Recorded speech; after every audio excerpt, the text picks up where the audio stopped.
ಆತ್ಮೀಯ ಕೇಳುಗರಿಗೆ ನಮಸ್ಕಾರ. ಇವತ್ತು ನನಗೆ ಮೆಚ್ಚುಗೆಯಾದ ಒಂದು ಕಥೆಯನ್ನು ಹೇಳ್ತೀನಿ. ಇದೊಂದು ವಿಚಿತ್ರವಾದ ಸನ್ನಿವೇಶ ಆಗಿತ್ತು. ಕರ್ಜಿಗಿಯವರ ಪರಿಚಯದ ತರುಣನೊಬ್ಬ ಅತ್ಯಂತ ಉತ್ತಮ ಮಟ್ಟದ ಶಿಕ್ಷಣವನ್ನು ಪಡೆದು ಅಂತಾರಾಷ್ಟ್ರೀಯ ಕಂಪನಿಯಲ್ಲಿ ಕೆಲಸ ಮಾಡ್ತಾ ಇದ್ದ. ಆತ ತುಂಬ ಬುದ್ಧಿವಂತನಾಗಿದ್ದ. ಪ್ರತಿಯೊಂದು ಪರೀಕ್ಷೆಯಲ್ಲಿ ಉನ್ನತ ಶ್ರೇಣಿ ಅವನದಾಗಿತ್ತು. ಕೆಲಸದಲ್ಲೂ ತುಂಬ ನಿಷ್ಣಾತ ಅನ್ನೋ ಹೆಸರನ್ನು ಪಡೆದಿದ್ದ. ಸಂಬಳವು ತುಂಬ ಹೆಚ್ಚು. ಕೆಲಸದ ಪ್ರಾರಂಭದಲ್ಲಿ ಅವನಿಗೆ ತಿಂಗಳಿಗೆ 1,00,000 ಸಂಬಳ ಇತ್ತು. ತಂದೆ ತಾಯಿಗೆ ಅವನ ಮೇಲೆ ಸಹಜವಾಗಿ ಹೆಮ್ಮೆ, ಅಭಿಮಾನ. ಹಾಗೆ ಅವನಿಗೆ ಮದುವೆಯಾಯಿತು. ಹುಡುಗಿ ತುಂಬ ಸುಂದರಿ, ಕೆಲಸವಂತೆ. ಆಕೆಯೂ ಕೂಡ ಹೆಚ್ಚಿನ ವಿದ್ಯಾಭ್ಯಾಸ ಪಡೆದಿದ್ದು ಕೆಲಸ ಮಾಡಲೇಬೇಕು ಅನ್ನೋ ಹಠ ಇರಲಿಲ್ಲ. ಒಟ್ಟಿನಲ್ಲಿ ತುಂಬ ಸುಂದರವಾದ ಸಂಸಾರ. ಆದರೆ ಪ್ರಪಂಚದಲ್ಲಿ ಆರ್ಥಿಕ ಹಿಂಜರಿಕೆ ಪ್ರಾರಂಭವಾದ ಮೇಲೆ ಬಹಳಷ್ಟು ಯುವಕ ಯುವತಿಯರಿಗೆ ಕೆಲಸವನ್ನು ಕಳೆದುಕೊಳ್ಳುವಂಥ ಭಯ ಕಾಡಲಾರಂಭಿಸಿತು. ಸಾಕಷ್ಟು ಜನ ಕೆಲಸಗಳನ್ನು ಕಳೆದುಕೊಂಡರು. ಈ ಹಂತದಲ್ಲಿ ಈ ತರುಣನಿಗೂ ತುಂಬ ಭಯ ಆರಂಭ ಆಯಿತು. ಒಂದಿನ ಕೆಲಸವೂ ಹೋಯಿತು. ಮತ್ತೊಂದು ಕೆಲಸ ದೊರಕೋದು ಕೂಡ ಅಷ್ಟು ಸುಲಭವಾಗಲಿಲ್ಲ. ಸ್ವಲ್ಪ ಕಾಲಾವಕಾಶ ಬೇಕಲ್ವ. ಅಷ್ಟೊಂದು ಸಮೃದ್ಧಿಯಲ್ಲಿದ್ದ ಈ ಹುಡುಗನಿಗೆ ತುಂಬ ಕಷ್ಟದ ವಿಷಯ ಆಯಿತು. ಆತ ತುಂಬ ಖಿನ್ನತೆಗೆ ಸಿಲುಕಿಕೊಂಡು ಆತ್ಮಹತ್ಯೆಗೂ ಒಂದ್ಸಲ ಪ್ರಯತ್ನ ಮಾಡಿದಂತೆ. ಇದು ಕರ್ಜಿಗಿಯವರಿಗೂ ಹಾಗೆ ಅವರ ಸ್ನೇಹಿತರಿಗೂ ತಿಳಿದು ಬಂತು. ಸ್ನೇಹಿತರೆಲ್ಲ ಸೇರಿಕೊಂಡು ಅವರ ಮನೆಗೆ ಹೋಗ್ಬರೋಣ ಅಂತ ಯೋಚನೆ ಹಾಕೋದು.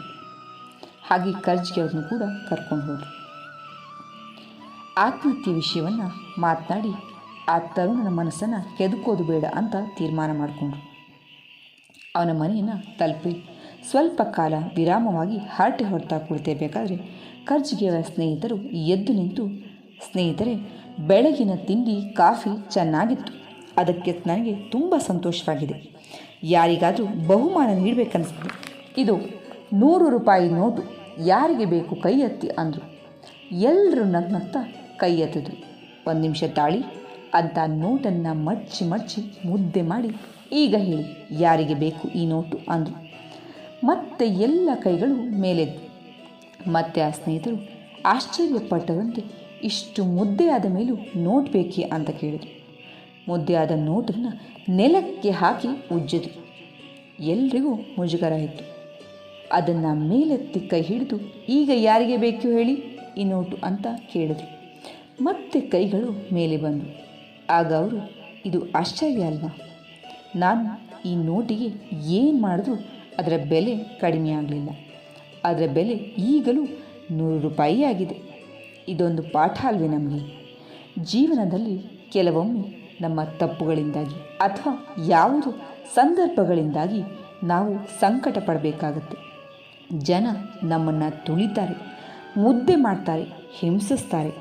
ಆದರೆ ಅವೆಲ್ಲ ನಮ್ಮ ಮೂಲ ಶಕ್ತಿಯನ್ನು ಕುಂದಿಸಬಾರ್ದಲ್ವಾ ಅಂದರು. ಎಲ್ಲರೂ ಮೌನವಾಗಿದ್ದರು. ಹೊರಗೆ ಬರುವಾಗ ಆ ತರುಣ ಈ ಹಿರಿಯರ ಕೈ ಹಿಡಿದು, ಧನ್ಯವಾದಗಳು ಸರ್ ಅಂದ.